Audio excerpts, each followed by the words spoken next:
الحمدللہ وکفا وسلام علی عبادہ الذین اصطفا اشہد ان لا الہ الا اللہ وحدہ لا شریک لہ واشہد ان محمدا عبدہ ورسولہ صلی اللہ علیہ وآلہ وسلم اللہم صلی علی محمد وعلی آل محمد کما صلیت علی ابراہیم وعلی آل ابراہیم انکا حمید مجید اللہم بارک علی محمد وعلی آل محمد کما بارکت علی ابراہیم وعلی آل ابراہیم انکا حمید مجید اما بعد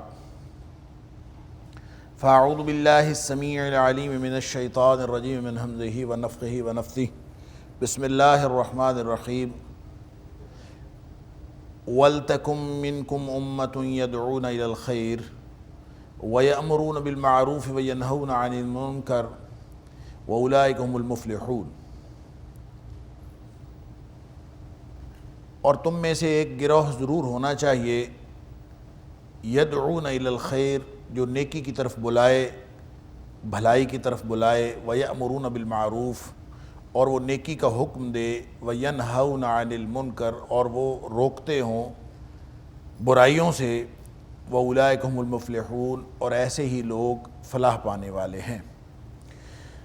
سورہ آل عمران کی آیت نمبر 104 سے آج کے سبق کا آغاز ہو رہا ہے اللہ کے فضل اور اس کی رحمت اور اس کی توفیق سے، اور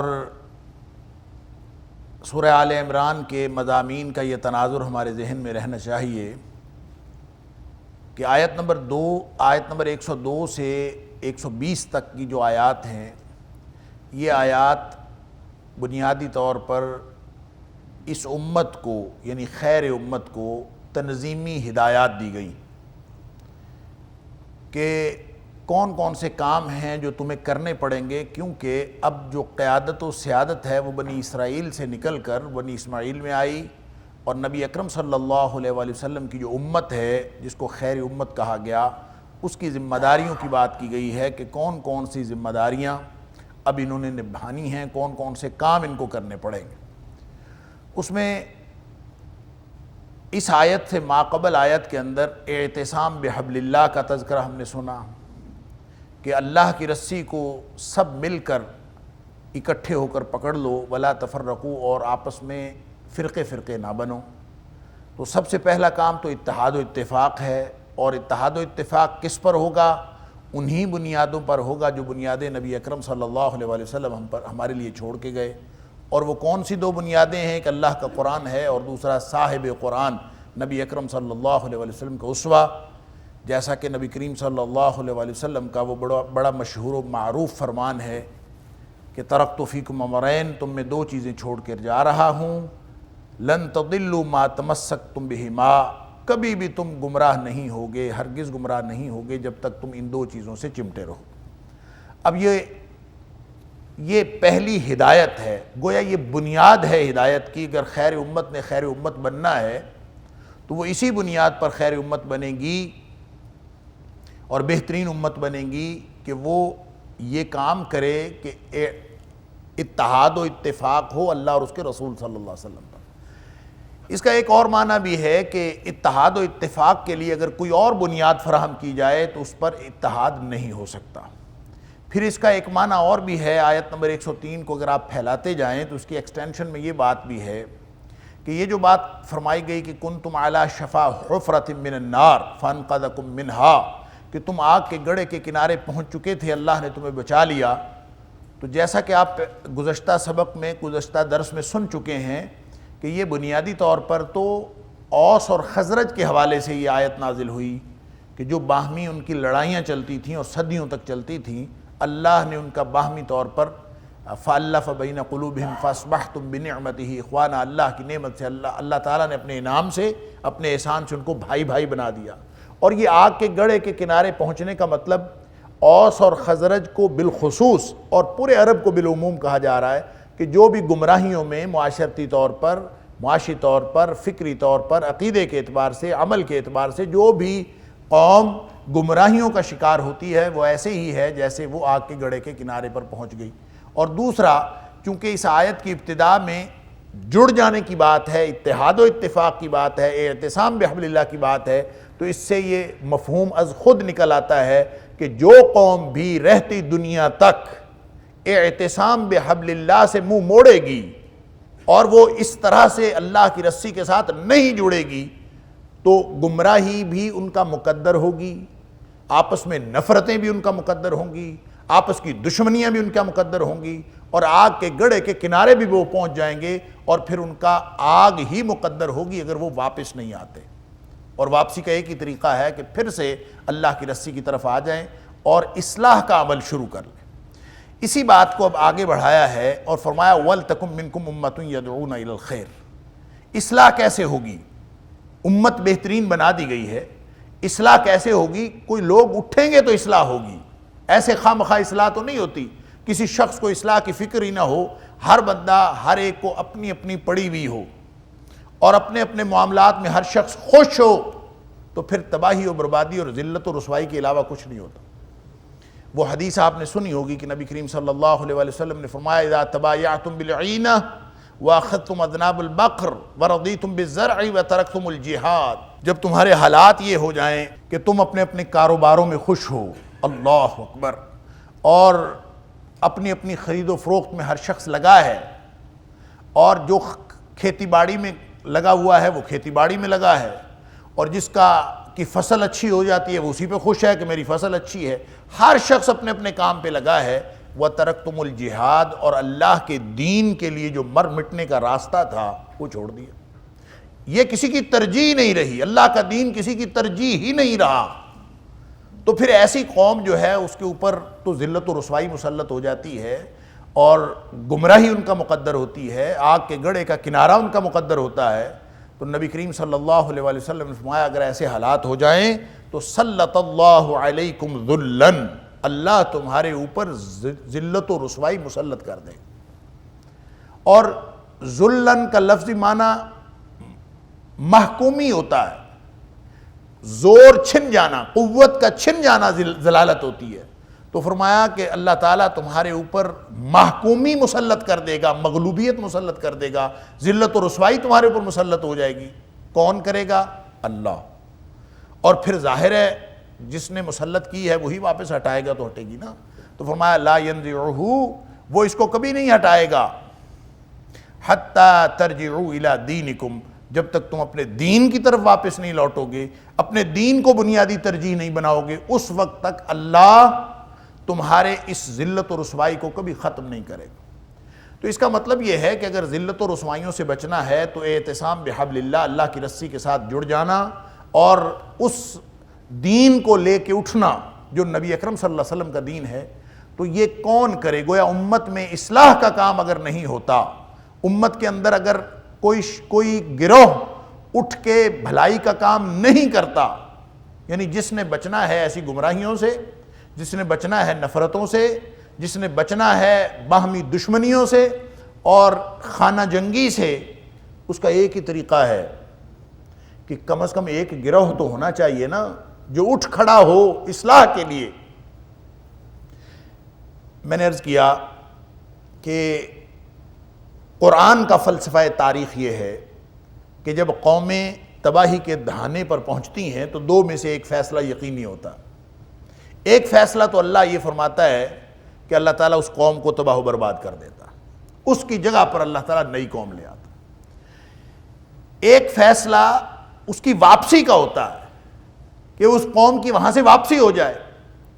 اب اللہ تعالیٰ نے آیت نمبر 103 کے اندر جو نقشہ کھینچا ہے کہ وَاذْكُرُوا نِعْمَةَ اللَّهِ إِذْ كُنْتُمْ أَعْدَاءً فَأَلَّفَ بَيْنَ قُلُوبِكُمْ، کہ جب تم دشمن تھے اس وقت کو یاد کرو، تم دشمن تھے، اللہ نے تمہاری آپس میں محبتیں ڈال دی، گویا واپسی ہو گئی۔ پھر كُنْتُمْ عَلَى شَفَا حُفْرَةٍ مِّنَ النَّارِ، تم آگ کے گڑھے کے کنارے پہنچ چکے تھے، اللہ نے واپس بلا لیا۔ تو دونوں مقامات پر یا دونوں کیفیات کی تبدیلی کا باعث کیا بنا ہے؟ نبی اکرم صلی اللہ علیہ وسلم کی بعثت۔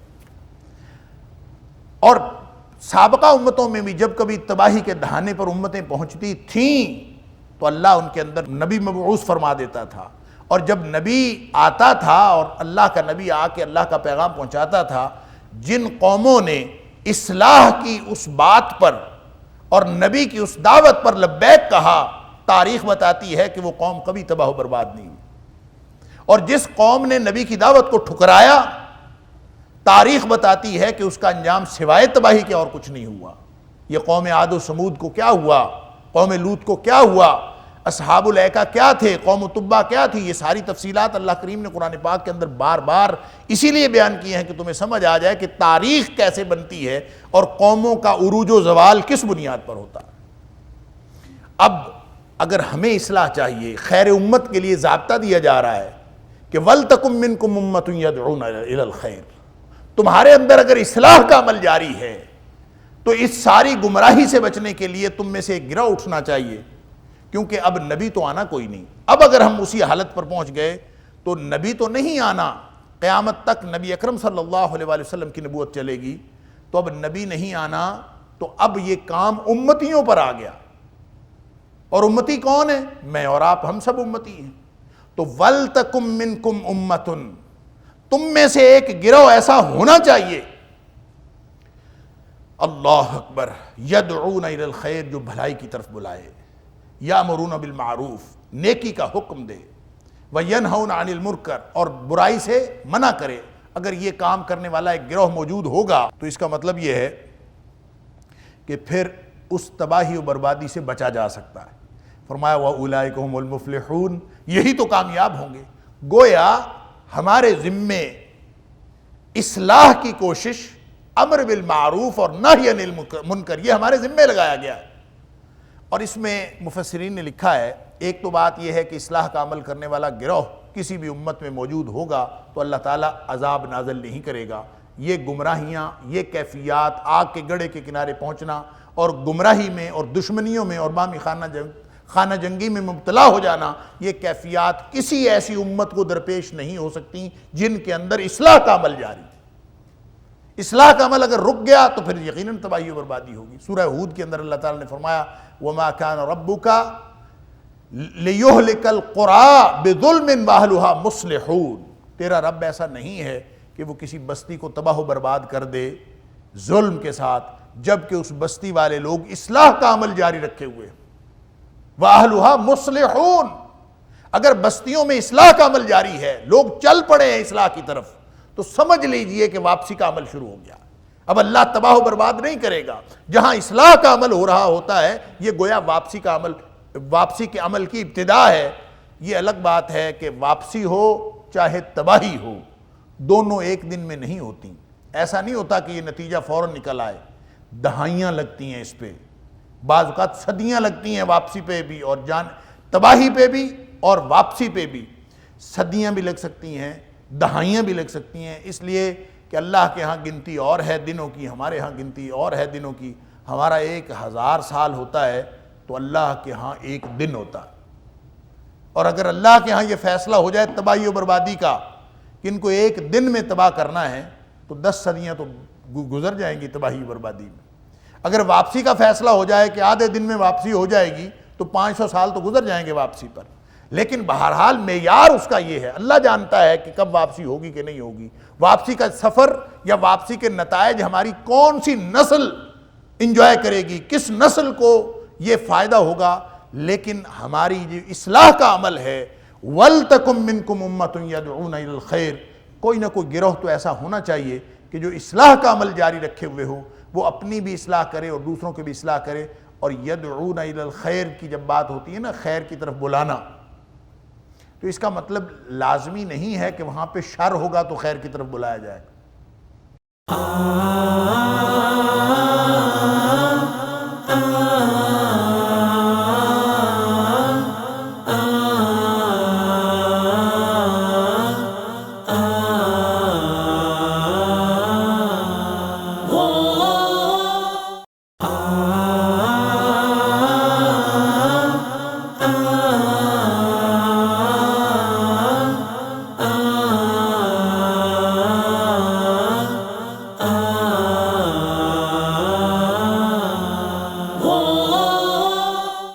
جہاں پہ خیر ہے وہاں بھی خیر کی دعوت دینی، اور جہاں پہ نیکی موجود ہے وہاں بھی لوگوں کو نیکی پر قائم رکھنے کے لیے نیکی کا حکم دینا، برائی نہیں بھی ہے تو بھی اس سے بچنے کے لیے، اس سے تحفظ کے لیے اس سے منع کرنا، اور اگر برائی نظر آ جائے تو پھر تو اٹھ کے کھڑے ہو جانا ہے۔ فَمَنْ رَأَىٰ مِنْكُم مُنْكَرًا فَلْيُغَيِّرْهُ بِيَدِهِ، جو بھی تم میں سے برائی دیکھے وہ ڈٹ کے کھڑا ہو جائے، اور فَإِن لَّمْ يَسْتَطِعْ فَبِلِسَانِهِ، اگر اس کا دائرہ اختیار نہیں ہے، اس کی استطاعت نہیں ہے، وہ کوئی حکومتی کارندہ نہیں ہے اور اس کو کوئی منصب اور اتھارٹی نہیں ملی ہوئی، تو فَبِلِسَانِهِ، وہ زبان سے روکے، یہ دوسرا درجہ ہے۔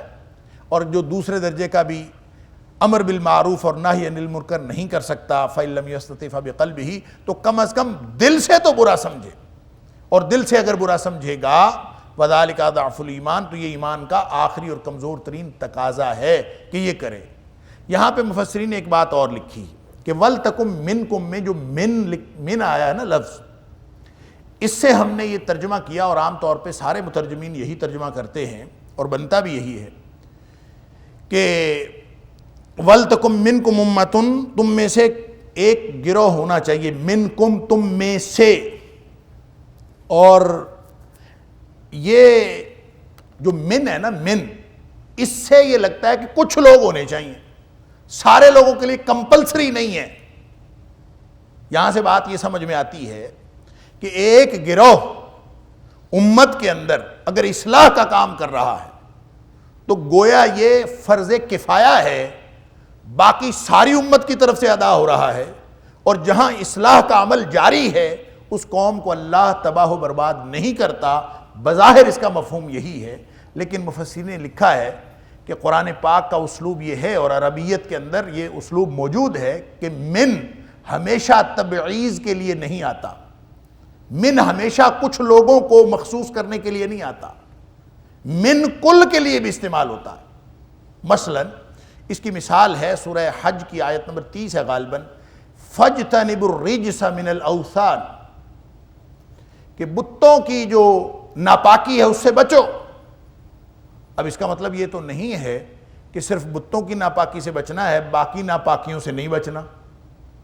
من جو ہے وہاں پہ من الاوثان استعمال ہوا ہے نا، تو من الاوثان کا مطلب کچھ بتوں کی یا سارے بتوں کی، یعنی من اگر تبعیض کے لیے آتا ہے، بعض لوگوں کو بعض سے الگ کرنے کے لیے، تو اس کا مطلب یہ ہوگا کہ من الاوثان کا معنی یہ ہوگا کہ چند بتوں کی، بعض بتوں کی ناپاکی سے بچو، سارے بتوں کی نہیں۔ تو پھر وہاں ہم کیا ترجمہ کرتے ہیں؟ ہم تو کرتے ہیں کہ سارے بتوں کی، یعنی گویا من وہاں پہ تبعیض کے لیے نہیں ہے۔ اب جب وہی قاعدہ آپ یہاں پہ لگاتے ہیں کہ وَلْتَكُم مِّنكُمْ أُمَّةً، تم میں سے ایک امت ہونی چاہیے، یہ بعض لوگ نہیں ہونے چاہیے بلکہ تم سب کو ایسی امت ہونا چاہیے۔ گویا یہ آپشنل کام نہیں ہے، یہ کمپلسری کام ہے، یہ فرض کفایہ نہیں ہے، ہر شخص پر یہ کام ہے۔ اور پھر یہ اسی بات کو اللہ کریم نے آگے چل کے آیت نمبر جو 110 ہے اس کے اندر اللہ تعالیٰ نے اور واضح فرما دیا ہے۔ پھر جب ہم اس کو وَلْتَكُم مِّنكُمْ أُمَّةٌ کو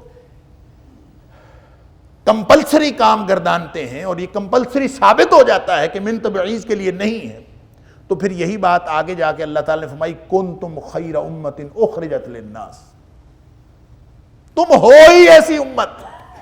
اس کا مطلب یہ ہے القرآن یفسر بعضہ بعضا، کہ یہ قرآن کی یہ آیت اس کی تفسیر وہاں ہو رہی ہے کہ وہ کون ہے، منکم کون ہے، وہ تم سب ہو، کنتم خیر امت، تم سب وہ امت ہو۔ تو اس کا مطلب یہ ہے کہ یہ آپشنل کام نہیں ہے، یہ فرض کفایہ نہیں ہے، یہ پوری امت کا فرض ہے۔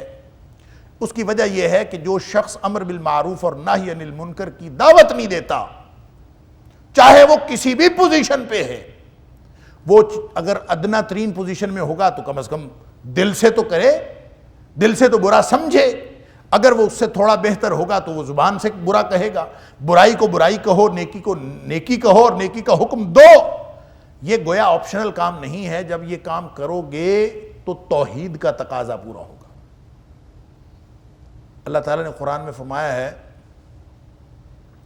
وَادْعُ إِلَىٰ رَبِّكَ وَلَا تَكُونَنَّ مِنَ الْمُشْرِكِينَ، اللہ کی طرف بلاؤ اور مشرکوں میں سے نہ ہو جاؤ۔ اس کا مطلب یہ ہے کہ جو رب کی طرف دعوت نہیں دیتا نا وہ مشرک ہے، جو رب کی طرف دعوت نہیں دیتا وہ گویا غیر اللہ کی طرف دعوت دیتا ہے۔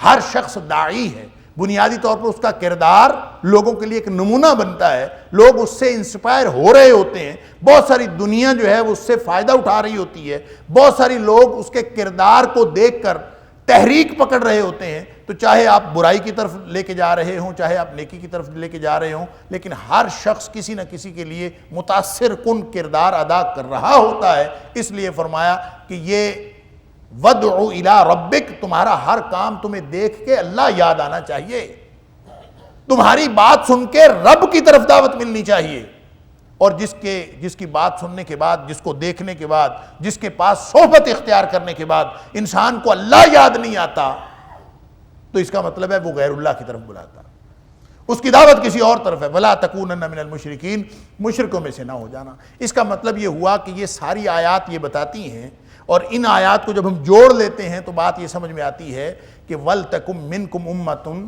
یہ تم میں سے ایک گروہ ہونا چاہیے۔ یہ کوئی آپشنل اور اختیاری کام نہیں ہے، کچھ لوگوں کا کام نہیں ہے، من تبعیض کے لیے نہیں ہے، یہ لازمی کام ہے، یہ اختیاری مضمون نہیں ہے، یہ لازمی ہے، سب کو کرنا پڑے گا۔ جو بھی جس کا دائرہ اختیار ہے اپنے اپنے دائرہ اختیار میں سب کو کرنا پڑے گا، اور اگر سب کرو گے تو پھر یہ اس سے تمہیں وہ ٹریک ملے گا، حالت وہ ملے گی جو ہدایت کی ہوگی، گمراہی سے بچنے والی ہوگی، اور ہدایت و فلاح کی منزل ہوگی۔ وَأُولَٰئِكَ هُمُ الْمُفْلِحُونَ۔ ہدایت و فلاح کی منزل اور کیفیت اسی وقت ہوتی ہے جب یہ کام ہو رہا ہوگا، اور جب یہ کام نہیں ہو رہا تو وہ حالت گمراہی اور عذاب کی حالت، ناکامی کی حالت۔ اس لیے نبی کریم صلی اللہ علیہ وسلم نے فرمایا لَتَأْمُرُنَّ بِالْمَعْرُوفِ وَلَتَنْهَوُنَّ عَنِ الْمُنْكَرِ، آپشنل بات نہیں، کمپلسری، ہر صورت میں تمہیں نیکی کا حکم دینا پڑے گا، برائی سے منع کرنا پڑے گا۔ لَتَأْمُرُنَّ بِالْمَعْرُوفِ وَلَتَنْهَوُنَّ عَنِ الْمُنْكَرِ أَوْ لَيُوشِكَنَّ اللَّهُ عَلَيْكُمْ بِعِقَابٍ مِّنْهُ، نہیں تو پھر اللہ تعالیٰ تمہارے اوپر ایک عذاب کی حالت نافذ کر دے۔ اگر یہ نہیں کرو گے تو پھر عذاب آ جائے گا۔ عذاب آئے گا تو وہ کیا ہوگا؟ عذاب کی کیفیت کوئی بھی ہو سکتی ہے، وہ باہمی تفرقہ ہو سکتا ہے، آپس کی لڑائیاں ہو سکتی ہیں، خانہ جنگی ہو سکتی ہے، دشمنیاں اور نفرتیں ہو سکتی ہیں، اور تمہارا دشمنوں کے مقابلے میں مغلوبیت ہو سکتی ہے، ہزار طرح کی عذاب کی کیفیتیں ہو سکتی ہیں، لیکن ایک بات اس میں واضح طور پر نبی کریم صلی اللہ علیہ وسلم نے فرمایا کہ جب تمہیں یہ مغلوبیت کی یا یہ عذاب کی کیفیت تم مبتلا ہو جاؤ اور تمہارے اوپر یہ آن پڑے آفت، تو پھر ایسا ہوگا کہ ثم تدعونہ، پھر تم دعائیں کرو گے اللہ سے، فلا یستجاب لکم، عذاب کی کیفیت میں دعائیں بھی قبول نہیں ہوتی، بلکہ ایک روایت میں فرمایا کہ لَتَأْمُرُنَّ بِالْمَعْرُوفِ وَلَتَنْهَوُنَّ عَنِ الْمُنْكَرِ، یا تو یہ ہر صورت میں تمہیں نیکی کا حکم دینا پڑے گا، برائی سے منع کرنا پڑے گا، نہیں تو پھر اللہ تعالیٰ تمہارے اوپر بدترین لوگ مسلط کر دے گا۔ اللہ اَوْ لَيُؤْمَرَنَّ عَلَيْكُمْ شِرَارُكُمْ، تمہارے اوپر بدترین لوگ مسلط ہو جائیں گے، وہ امیر بنا دیے جائیں گے۔ یہ کیفیت اس وقت ہوگی جب اصلاح کا عمل رک جائے گا، امر بالمعروف اور نہی عن المنکر، لوگ یہ کہیں گے کہ یہ تو ہمارا کام ہی نہیں ہے، ہم اپنے کام سے کام رکھیں، کسی کو کیوں کہنا ہے کچھ۔ یہ وہ کیفیت ہے کہ مذہب ذاتی معاملہ ہے، یہ کسی کو کچھ نہ کہو، نہ اپنا جو طرز عمل ہے وہ چھوڑو، نہ کسی کو چھیڑو۔ قرآن کہتا ہے کہ یہ تو تمہیں کرنا پڑے گا، وَلْتَكُمْ مِنْكُمْ أُمَّةٌ يَدْعُونَ إِلَى الْخَيْرِ، بھلائی کی دعوت نہ دینا اللہ کے عذاب کو دعوت دینے کے مترادف ہے۔ اور اگر تمہاری قوم میں، امت میں یہ تصور ڈیولپ ہو گیا کہ جناب اب نیکی کا حکم دینے کا زمانہ نہیں ہے، یہ دور اپنا دین بچانے کا ہے، نہ کہو کسی کو جو کچھ بھی کر رہا ہے اس کو کرنے دو. تو یہ کیفیت پھر کیسی کیفیت ہے؟ یہ عذاب کی اور ذلت و رسوائی کی کیفیت ہے، اور اس وقت تک ختم نہیں ہوگی حتی ترجعوا الی دینکم، جب تک تم واپس اپنے دین کو ترجیح بنا کر واپس نہیں آؤ گے اس وقت تک یہ ختم نہیں ہوگی. اللہ اکبر. تو فرمایا تمہارے بدترین لوگ حکمران بنا دیے جائیں گے. ثم یدعو خیارکم، بدترین لوگ حکمران بن گئے. تو اب اس کا مطلب یہ تو نہیں کہ دنیا سے اچھے لوگ ختم ہو گئے، اچھے لوگوں کا خاتمہ نہیں ہوا، اچھے لوگ ہیں، اور ایسی عذاب کی کیفیت میں اچھے لوگ بھی موجود ہوں گے. لیکن فرمایا ثم یدعو خیارکم، وہ جو نیک لوگ ہیں بڑی دعائیں کریں گے، وہ بڑے بیٹھ کے کہیں گے اللہ دشمن کے توپوں میں کیڑے پڑ جائیں، وہ دعائیں کریں گے. فرمایا فلا یستجاب لکم، ان کی دعائیں بھی قبول نہیں ہوگی، نیک لوگوں کی دعائیں بھی قبول نہیں ہوں گی، کیونکہ عذاب کی کیفیت ہے. تم نے وہ طرز عمل چھوڑ دیا جو تمہاری امت کا بنیادی فریضہ تھا، اور بنیادی فریضہ کیا ہے؟ یدعون الی الخیر ویأمرون بالمعروف وینہون عن المنکر واولئک هم المفلحون. یہ کام کرو گے تو کامیابیاں ملیں گی، اور وہ یہ کوئی آپشنل کام نہیں.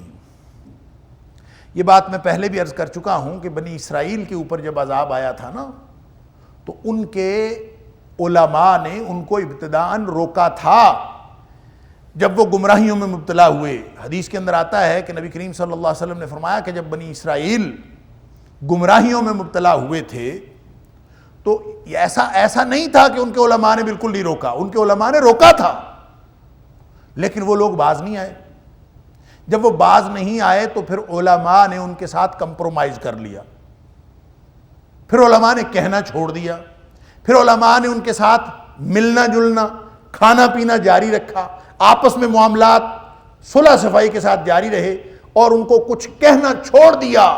معاشرت ایسی ہو گئی، بے حیائی تھی چل رہی تھی، ساتھ علماء بھی چل رہے تھے، برائی اور گمراہی چل رہی تھی، ساتھ علماء بھی چل رہے تھے، معاشرتی برائیاں، معاشی برائیاں، بے حیائیاں سب چل رہی تھیں، ساتھ علماء بھی کھا پی رہے تھے، بیٹھ رہے تھے، اور آپس میں پیار محبت قائم تھی.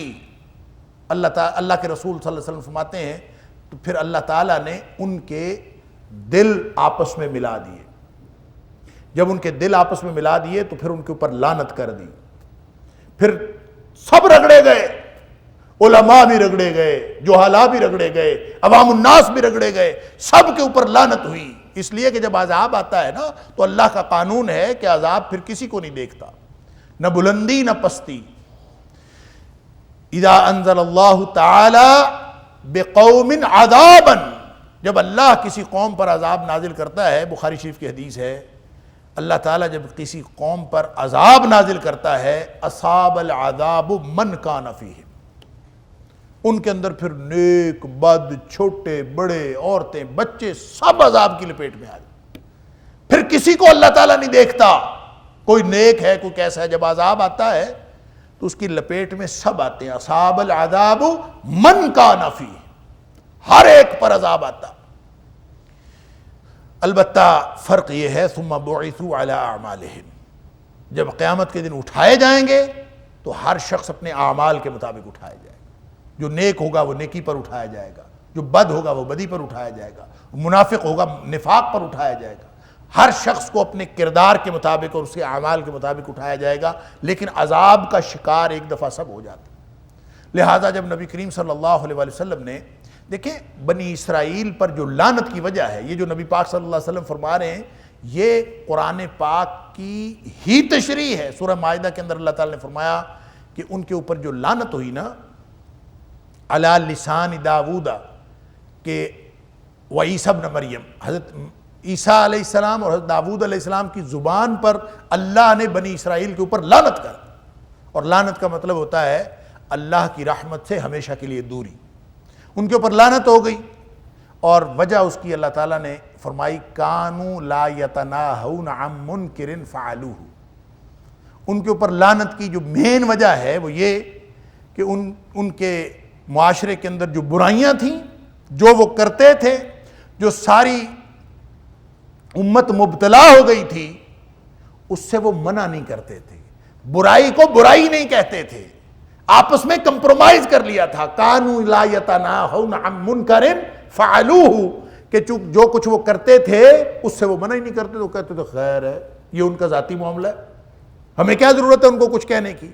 تو جس قوم کی حالت یہ ہو جائے، نبی کریم صلی اللہ علیہ وسلم نے اس کی وضاحت فرمائی کہ ان کے اوپر اس طرح سے لعنت ہوئی تھی. پھر نبی کریم صلی اللہ علیہ وسلم، صحابی کہتا ہے کہ نبی کریم صلی اللہ علیہ وسلم تکیہ لگائے بیٹھے تھے، آپ سیدھے ہو کے بیٹھ گئے. آپ نے انگشت شہادت بلند فرمائی، آپ نے فرمایا لَتَأْمُرُنَّ بِالْمَعْرُوفِ وَلَتَنْهُنَّ عَنِ الْمُنْكَرِ. حوالہ بنی اسرائیل کا ہے، حوالہ بنی اسرائیل کی تباہی و بربادی کا ہے. پھر نبی کریم صلی اللہ علیہ وسلم نے انگشت شہادت بلند فرمائی، فرمایا ہر صورت میں تمہیں نیکی کا حکم دینا پڑے گا، ہر صورت میں تمہیں برائی سے منع کرنا پڑے گا. وَلَتَأْتِرُنَّهُ عَلَى الْحَقِّ عَطْرًا وَلَتَقْصُرُنَّهُ عَلَى الْحَقِّ قَصْرًا. حق کے لیے تمہیں ہر صلاحیت صرف کر دینی پڑے گی، جان لڑا دینی پڑے گی، سب کچھ مجبور کرنا پڑے گا لوگوں کو کہ حق پر آ جائیں، اور حق پر عمل کروانے کے لیے سارے وسائل بروئے کار لانے پڑیں گے. وَلَتَأْخُذُنَّهُ عَلَى يَدِ الظَّالِمِ.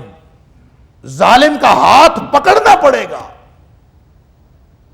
روکنا پڑے گا ظالم کو ظلم سے. جو روک سکتا ہے ہاتھ سے وہ ہاتھ سے روکے، جو ہاتھ سے نہیں روک سکتا تو کم از کم زبان سے تو کہے کہ بھائی تم ظالم ہو، کچھ تو کہے. اللہ اکبر. اگر وہ یہ بھی نہیں کہتا ظالم کو ظالم، بلکہ الٹا کیا کرتا ہے، ہم تو ظالموں کے پلڑے میں اپنا وزن ڈالتے ہیں، ہم تو ووٹ دیتے ہیں ظالموں کو. زبان سے گالیاں دے رہے ہوتے ہیں، ادھر پرچی پہ مور لگا رہے ہوتے ہیں، انہی کو گالیاں دیتے ہیں، انہی کو ووٹ دیتے ہیں، انہی کے حق میں رائے دیتے ہیں. سن لیجئے اللہ نے قرآن میں فرمایا سورہ ہود کے اندر وَلَا تَرْكَنُوا إِلَى الَّذِينَ ظَلَمُوا.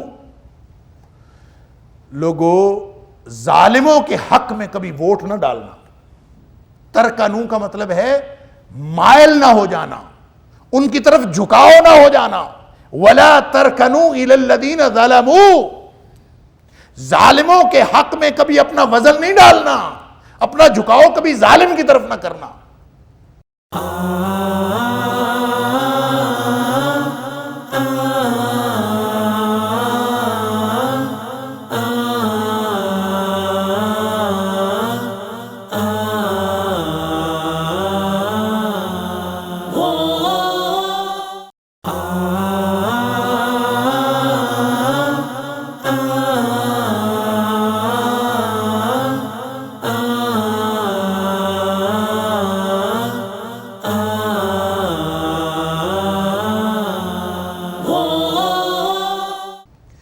اس سے فتمسکم النار، تمہیں آگ لگ جائے گی. اور یہ جو الفاظ ہیں قرآن کے فتمسکم النار، یہ اپنے عمل کو آگ لگنی، ایک انفرادی طور پر کسی فرد کو آگ لگنا، یا پھر پورے معاشرے کو آگ لگنا، یا پھر پورے ملک میں آگ لگنا، یہ جو آگ لگی ہے نا یہ بے سبب نہیں. وَلَا تَرْكَنُوا إِلَى الَّذِينَ ظَلَمُوا. ظالموں کے پلڑے میں اپنا وزن نہ ڈالنا. قرآن کہہ رہا ہے فتمسکم النار. پھر نہ کہنا کہ آگ لگ گئی ہے، پھر نہ کہنا کہ دنیاوی اور اخروی طور پر آگ تمہارا مقدر ہو گئی ہے. ظالموں کے حق میں اپنا وزن نہیں ڈالنا، یہ آپشنل کام نہیں ہے. نبی کریم صلی اللہ علیہ وسلم فرماتے ہیں یہ تو کرنا پڑے گا، نہیں کرو گے تو کیا ہوگا؟ فرمایا اَوْ لَيَضْرِبَ اللَّهُ بِقُلُوبِ بَعْضِكُمْ بَعْضًا. نہیں تو پھر اللہ تمہارے دل ایک دوسرے سے ملا دے گا. اگر تم نے ظالم کے ظلم کے ساتھ کمپرومائز کر لیا، بے حیاؤں کی بے حیائی کے ساتھ کمپرومائز کر لیا، اور بدترین لوگوں کے بدترین اعمال کے ساتھ کمپرومائز کر لیا، معاشرے کی معاشرتی برائیوں کے ساتھ کمپرومائز کر لیا، معاشی نظام کے سارے سودی جتنی بھی پروڈکٹس ہیں اس کے ساتھ تم نے کمپرومائز کر لیا، برائی کو برائی کہنے والے کوئی نہیں. اللہ اکبر. فرمایا جب یہ ہو جائے گا تو پھر اللہ تمہارے دل آپس میں ملا دے گا، بڑا پیار ہوگا پھر تمہارا آپس میں، بروں کا اچھوں کا سب کا پیار ہو جائے گا. او لَيَضْرِبَنَّ اللَّهُ بِقُلُوبِ بَعْضِكُمْ عَلَى بَعْضٍ. اللہ تعالیٰ بعض کے ایک دوسرے کے دل تمہارے ملا دے گا. ثُمَّ يَلْعَنُكُمْ كَمَا لَعَنَهُمْ. پھر تمہارے اوپر بھی اللہ تعالیٰ اسی طرح لعنت کر دے گا جس طرح ان کے اوپر لعنت. اس سے بچنے کا ایک ہی طریقہ ہے کہ کبھی ظالم کے حق میں ووٹ نہ ڈالو، کبھی ظالم کے حق میں اپنا وزن نہ ڈالو، ہمیشہ ظلم کے خلاف آواز بلند کرو، چاہے وہ آپ کی آواز جتنی بھی کم ہو، چاہے گلے سے آواز پوری نہ نکل رہی ہو، اپنی بات اپنی استطاعت کے مطابق، لا یکلف اللہ نفسا الا وسعها، ہماری استطاعت کے مطابق اگر ہم کم از کم ہم یہ تو کر سکتے ہیں کہ کبھی ظلم کے ساتھ کمپرومائز نہ کریں، ہم یہ تو کر سکتے ہیں کبھی بے حیائی کے ساتھ کمپرومائز نہ کریں، ہم یہ تو کر سکتے ہیں کہ جہاں کہیں منکرات شرعی کا ارتکاب ہو رہا ہے، جہاں برائیاں ہو رہی ہیں، ہم یہ تو کر سکتے ہیں ہم اس محفل کے اندر نہ بیٹھیں، ہم یہ تو کر سکتے ہیں، ہم یہ تو کر سکتے ہیں کہ ان کے ساتھ ہم قطع تعلق کر لیں کہ بھئی ہم آپ کو روک نہیں سکتے، ہمارے پاس اختیار نہیں ہے، ہم اتھارٹی نہیں رکھتے، ہم آپ کو روک نہیں سکتے، یہ تو کر سکتے ہیں ہم آپ سے قطع تعلق کر لیتے ہیں تاکہ اللہ کا عذاب آئے تو ہم اس عذاب سے بچ جائیں۔ اگر لوگ ہماری بات نہیں مانتے تو ہم کم از کم ان سے الگ ہو جائیں، ایسی محفلوں سے اٹھ جائیں۔ لیکن آہستہ آہستہ کمپرومائز کی صورتحال یہ ہو رہی ہے کہ آپ دیکھ لیں کیا میڈیا، کیا ہماری معاشرتی محفلیں، کیا ہمارے خاندانی رواج اور رسمیں، سب کوئی بڑی بڑی داڑھیوں والے بیٹھے ہوتے ہیں، پردے والی خواتین بیٹھی ہوتی ہیں، بے حیائیوں کے مظاہرے ہو رہے ہوتے ہیں، سب کمپرومائز کر کے پیار محبت کے ساتھ بیٹھے ہوتے ہیں۔ یہ عذاب کی کیفیت ہے، یہ اللہ کا عذاب، اس سے بڑی اور کوئی کیفیت۔ پھر ہم کہتے ہیں دعائیں پتہ نہیں کدھر جا رہی ہیں، رمضان آتا ہے ساری دنیا دعائیں کرتی، پتہ نہیں کدھر جاتی ہیں۔ نبی کریم صلی اللہ علیہ وسلم نے بتا دیا کہ دعائیں کدھر جاتی ہیں، فرمایا مانگتے رہو دعائیں، تمہارے نیک لوگ پڑے رہیں سجدوں میں، اللہ دعائیں ہی نہیں سنے گا، اس لیے کہ امت کا جو اجتماعی فریضہ تھا وہ تم نے بھلا دیا، اور امت کی جو ڈسٹنکشن ہے، جو امتیاز ہے، جو اصل خصوصیت ہے، وہ تو یہی تھی نا کہ یدعون الی الخیر وَيَأْمُرُونَ بِالْمَعْرُوفِ وَيَنْهَوْنَ عَنِ الْمُنْكَرِ، وہ تم نے چھوڑ دیا، تو اب پھر اللہ سے کیا کہتے ہو؟ اپنا کردار ادا کرو، اپنا پھر سے اگر امت کا کھویا ہوا وقار بحال کرنا ہے تو پھر وہی کرنا پڑے گا کہ نیکی کی دعوت دینی پڑے گی، اصلاح کا عمل شروع کرنا پڑے گا۔ لہٰذا میں تو اکثر اپنے دوستوں سے، احباب سے، رشتہ داروں سے اور سب سے عرض کرتا ہوں، اور آپ سے بھی میری درخواست یہ ہے کہ دیکھیں لوگوں کے طرز عمل کو نہ دیکھیں کہ لوگ کیا کہہ رہے ہیں، لوگوں کا طرز عمل ہماری گناہ کی بنیاد نہیں بن سکتا۔ فوراً ابھی بیٹھے اپنے آپ کا جائزہ لیں کہ کیا ہم اصلاح کے عمل میں اپنا حصہ ڈال رہے، کیا اصلاح کا عمل میری سطح پر جاری؟ میں جو کچھ کر سکتا ہوں، میں جہاں بیٹھا ہوں، میں اپنے دائرہ کار میں، اپنی حدود کار میں میں کام کر رہا ہوں، میں وہاں اصلاح کا عمل جاری رکھے ہوئے ہوں، یعنی یہ آپشنل کام نہیں ہے۔ کلکم راع وکلکم مسئول عن رعیتہ، تم میں سے ہر شخص ذمہ دار ہے۔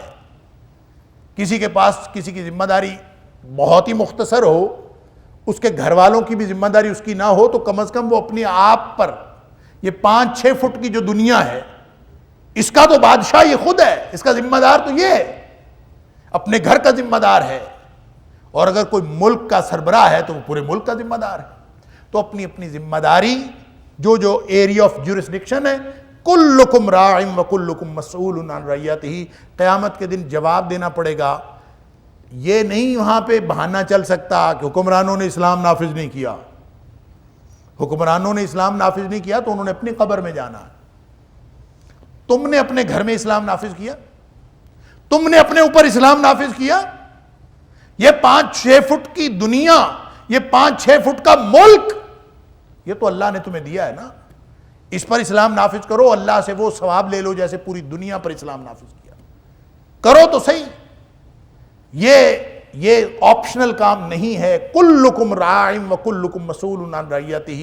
اور اگر حکومت مل جائے، اگر کہیں کوئی اقتدار بڑا ہو جائے، الذین ان مکناہم فی الارض اقاموا الصلاۃ وآتوا الزکاۃ وامروا بالمعروف ونہوا عن المنکر وللہ عاقبۃ الامور، سورہ حج آیت نمبر 41۔ اللہ اکبر، گھر میں بیٹھا ہے تو نمازیں پڑھے، زکوٰۃ دے، وہی کام ہے کرنے والے، نیکی کا حکم دے، برائی سے منع کرے. اگر ایریا بڑھ گیا ہے الذین مکناہم فی الارض، اگر زمین میں اللہ نے بادشاہت عطا کر دی ہے، اگر حکومت مل گئی ہے، تو کام تو وہی ہے کرنے کے، بس ایریا آف جورسڈکشن بڑا ہے. کیا کرنا ہے؟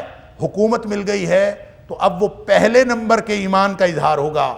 فَلْيُغَيِّرْهُ بِيَدِهِ، اب قوت مل گئی ہے حکومت تو اب اس کو وہ سارا کچھ نافذ کرنا پڑے گا بزور قوت. الذین مکناہم فی الارض، جن کو ہم زمین میں حکومت عطا کر دے، وہ کیا کام کرتے ہیں؟ اقاموا الصلاۃ، وہی جو گھر بیٹھے پہلے خود پڑھتے تھے اب وہ پورے ملک میں قائم کریں گے. وآتوا الزکوٰۃ، وہی کام جو پہلے خود زکوٰۃ دیتے تھے اب وہ پورے ملک میں نظام زکوٰۃ نافذ کریں گے. وامروا بالمعروف ونہوا عن المنکر، نیکی کا حکم دینا اور برائی سے منع کرنا پہلے اپنے لیول پہ تھا، اب لیول بڑا ہو گیا ہے، کام تو وہی ہے. امروا بالمعروف ونہی عن المنکر، اب امر بالمعروف اور نہی عن المنکر کا ایک محکمہ بنا لے، پوری فورس ان کے پاس، پوری پولیس ان کے پاس ہے، پوری فوج ان کے پاس ہے. اب وہ امر بالمعروف اور نہی عن المنکر کا فریضہ سر انجام دے سکتے ہیں قوت کے ساتھ اور اتھارٹی کے ساتھ. اللہ نے اتھارٹی بڑھا دی ہے، لہٰذا کام یہ ہر ایک کا ہے، بس اس کام کی سطح کا فرق ہے. جو عام سطح کے لوگ ہیں ان کی اتھارٹی کم ہے، ان کا اختیار کم ہے، ان کے استطاعت کے مطابق وہ ذمہ دار ہیں، اور جتنی بڑی استطاعت جتنا بڑا اختیار وہ ذمہ دار ہیں. ہے یہ پوری امت کے ہر فرد کا کام. اور اگر اس طرح سے نہیں ہوگا، میں اور آپ اپنے اپنے گریبان میں جھانکیں، اگر ہم اپنے اپنے دائرہ اختیار میں اپنی اپنی جگہوں پہ اگر ہم اصلاح کا عمل جاری رکھے ہوئے ہیں، میں اور آپ ہم اگر اصلاح کا عمل جاری رکھے ہوئے ہیں، اگر ہم یدعون الی الخیر کا کام کر رہے ہیں، اگر ہم یامرون بالمعروف کر رہے ہیں، اگر ہم ینہون عن المنکر کر رہے ہیں، تو پھر اللہ کی طرف سے فلاح اور کامیابی کی امید رکھے. پھر انشاءاللہ کوئی مایوسی کی بات نہیں ہے. لیکن اگر یہ نہیں ہے تو پھر انتظار کرو اللہ کا عذاب کب آتا ہے، پھر تباہی و بربادی ہمارا مقدر ہے. اگر ہم اصلاح کا عمل جاری رکھے ہوئے نہیں ہیں تو یہ بنیادی ذمہ داری ہے. اگر کسی نے بچنا ہے ناکامی سے، کسی نے بچنا ہے گمراہی سے، کسی نے بچنا ہے باہمی خانہ جنگی سے، کسی نے بچنا ہے باہمی نفرتوں اور تفرقے سے، ایک ہی کام کرنا پڑے گا اور اس مشن پہ چلنا پڑے گا جو اللہ کریم نے ارشاد فرمایا. وَلَا تَكُونُوا كَالَّذِينَ تَفَرَّقُوا وَاخْتَلَفُوا مِن بَعْدِ مَا جَاءَهُمُ الْبَيِّنَاتُ وَأُولَٰئِكَ لَهُمْ عَذَابٌ عَظِيمٌ. اور نہ ہو جاؤ ان لوگوں کی طرح تفرقوا جو فرقوں میں بٹ گئے، ان کی طرح نہ ہو جاؤ. وَاخْتَلَفُوا مِن بَعْدِ مَا جَاءَهُمُ الْبَيِّنَاتُ، اور جنہوں نے اختلاف کیا باوجود اس کے کہ ان کے پاس اللہ کی طرف سے روشن دلائل آ چکے تھے. روشن دلائل آ جانے کے بعد بھی جنہوں نے اختلاف کیا ان میں سے نہ ہو جاؤ. جو آپس میں ٹکڑے ٹکڑے ہو گئے، فرقے فرقے بن گئے، ان میں سے نہ ہو جاؤ، ان کی طرح نہ ہو جاؤ. وَأُولَٰئِكَ لَهُمْ عَذَابٌ عَظِيمٌ، اور یہی وہ لوگ ہیں جن کے لیے بڑا عذاب. یہ کون لوگ ہیں؟ کن کا حوالہ دیا جا رہا ہے؟ کن کا ریفرنس ہے تاریخ سے؟ بنی اسرائیل کا ریفرنس ہے، یہودیوں کا ریفرنس ہے، عیسائیوں کا ریفرنس ہے. پوری بنی اسرائیل کی ایک تاریخ ہے، سورہ بقرہ کے اندر بھی آپ پڑھ آئے ہیں کہ پوری تاریخ ہے بنی اسرائیل کی، اور ان کا حوالہ قرآن دیتا ہے کہ انہوں نے جو کچھ کیا تھا تم نے نہیں کرنا. وہ فرقے فرقے ہوئے، تم نے نہیں، یہ کام تم نے نہیں کرنا. آپس میں ٹوٹنا نہیں ہے، آپس میں جڑنا ہے. اور انہوں نے اللہ کے احکام آ جانے کے بعد، تورات اور انجیل آ جانے کے بعد انہوں نے آپس میں اختلاف کیا، ان آیتوں سے اختلاف کیا اور مفاہیم کے تعین میں اختلاف کیا. یہ کام تم نہ کرنا. اور اختلاف کی وجہ اگر تو تفہیم کا اختلاف ہو، سمجھ کا اختلاف ہو، تو یہ بات پہلے بھی ہو چکی کہ سمجھ کا اختلاف، یہ اختلاف کوئی ایسا اختلاف نہیں ہے کہ جس کے اوپر گرفت ہو. اور گویا اس اختلاف کا فرق یہ ہے کہ ایک ہوتا ہے اختلاف کرنا، ایک ہوتا ہے اختلاف ہو جانا. ان دونوں میں فرق ہے. جو اختلاف کرنا ہے نا، یہ کسی صورت برداشت نہیں ہے.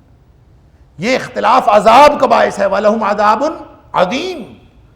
اختلاف کرنا، اللہ کی آیتیں آ گئی ہیں، آپ ڈٹ کے کھڑے ہو جائیں. دلائل ہزار لے آئیں اللہ کی آیتوں کے خلاف، وہ چاہے سابقہ تاریخ میں تورات و انجیل ہو اور چاہے اب قرآن ہو اللہ کا، آپ اللہ کے قرآن کے مفاہیم متعین کرنے کے لیے دلائل کے انبار لگا دیں، آپ کے پاس دلائل ہوں، اعتراضات کے انبار لگا دیں، آپ کے پاس اعتراضات ہوں، اللہ کا قرآن تو پھر بھی سچا قرآن۔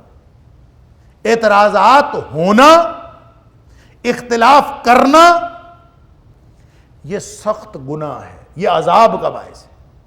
البتہ سمجھ میں اختلاف ہو جائے کہ ایک آدمی قرآن کو پوری نیک نیتی سے سمجھتا ہے، نبی کریم صلی اللہ علیہ وسلم کے فرمان کے مطابق سمجھتا ہے، انہی ماخذ تفسیر کے مطابق سمجھتا ہے اور کوشش کرتا ہے اس کو سمجھنے کی۔ اگر دو لوگوں کو دو مختلف سمجھیں آئی ہیں، دو مختلف قسم کی سمجھ اگر آئی ہے تو کوئی حرج نہیں۔ ایک شخص جو ہے وہ کچھ سمجھ رہا ہے، دوسرا کچھ سمجھ رہا ہے۔ میں نے مثال دی تھی پچھلے سبق میں بھی کہ نبی اکرم صلی اللہ علیہ وسلم نے فرمایا کہ بنو قریظہ جا کے نماز پڑھنی ہے، عصر کی نماز بنو قریظہ، نماز کا وقت راستے میں ہو گیا۔ اب کچھ صحابہ کہتے ہیں کہ نبی کریم صلی اللہ علیہ وسلم کا یہ فرمان کہ نماز بنو قریظہ میں جا کے پڑھنی ہے، یہ اس لیے تھا کہ جلدی پہنچے وہاں، نماز کے وقت سے پہلے پہلے پہنچ جائیں۔ ہم چونکہ نہیں پہنچ سکے، نماز کا وقت ہو گیا تو نماز تو یہیں پڑھنی۔ کچھ لوگوں کا خیال تھا کہ نہیں، اس کا مطلب یہ نہیں تھا، نبی کریم صلی اللہ علیہ وسلم کا فرمان تھا کہ نماز بنو قریظہ میں پڑھنی ہے، گویا راستے میں نہیں پڑھنی، لہذا نماز لیٹ بھی ہو جائے تو وہیں جا کے پڑھیں۔ آدھے لوگوں نے درمیان میں پڑھ لی، آدھے لوگوں نے قریظہ میں جا کے پڑھ لی۔ نبی کریم صلی اللہ علیہ وسلم نے نہ ان کو غلط فرمایا نہ ان کو غلط فرمایا، دونوں ٹھیک ہے۔ لہذا بات کو سمجھنے میں اگر اختلاف ہو جائے تو اس میں کوئی حرج نہیں۔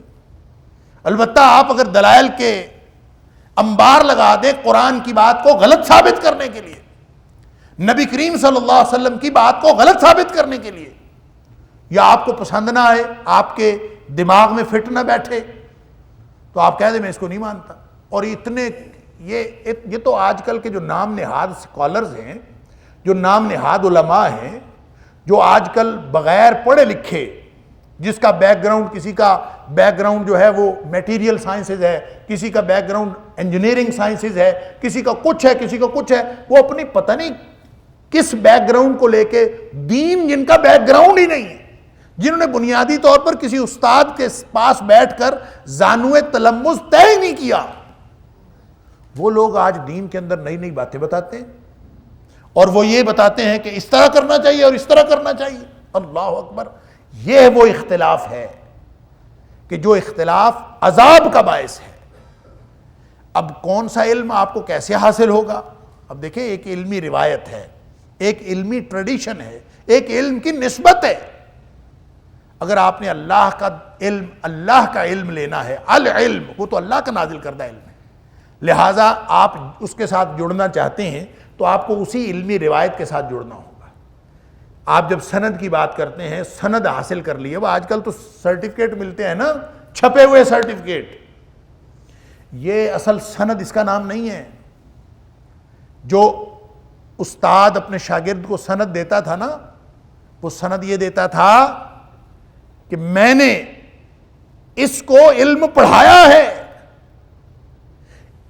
میں نے اپنے فلاں استاد سے پڑھا تھا، میرے استاد نے فلاں سے پڑھا تھا، اس استاد نے فلاں سے پڑھا تھا، اس نے فلاں سے پڑھا تھا، اور چلتے چلتے نبی اکرم صلی اللہ علیہ وسلم کے ساتھ سلسلہ علم منسلک ہو جاتا تھا۔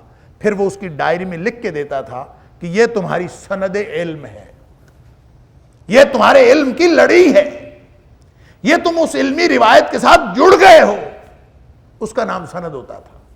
اب آج ہم نے سرٹیفکیٹ چھاپ کے دے دی، یہ سند ہے۔ کس چیز کی سند ہے؟